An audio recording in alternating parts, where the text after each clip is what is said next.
ഇന്ന് നമുക്ക് കോഴിക്കോട് ബീച്ചിൻ്റെ ആംബിയൻസിൽ കഴിക്കാൻ പറ്റിയ കോഴിക്കോട് ബീച്ചിൻ്റെ സ്വന്തം ഫുഡ് ഐറ്റംസ് നോക്കാം. വൈകുന്നേരത്തോടെയാണ് പോയത് കേട്ടോ.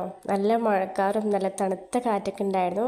ആ ഒരു ബീച്ചിൻ്റെ ആംബിയൻസിൽ നല്ല ചൂട് ചായയും മുളക് ബജിയും ചമ്മന്തിയും കൂട്ടി കഴിക്കാൻ സൂപ്പറായിരുന്നു.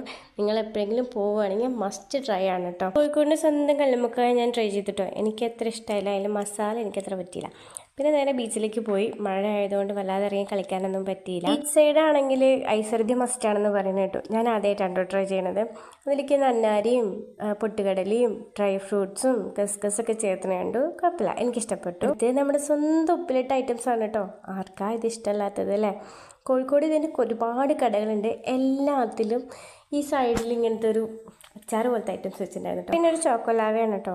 ഈ മാഷ്മെല്ലോയിലെ ഐസ്ക്രീമിലും ചോക്കോലാവ അങ്ങനെ വെച്ചു. കുറച്ച് നേരം അവിടെ പട്ടൊക്കെ പറത്തി കളിച്ചിട്ട് ഞങ്ങളിങ്ങോട്ട് പോന്നു. നല്ല മഴക്കുള്ള കോളുണ്ട്, അധികം നേരം അവിടെ നിൽക്കാൻ പറ്റിയില്ല. അപ്പോൾ അത്രേ ഉള്ളൂ.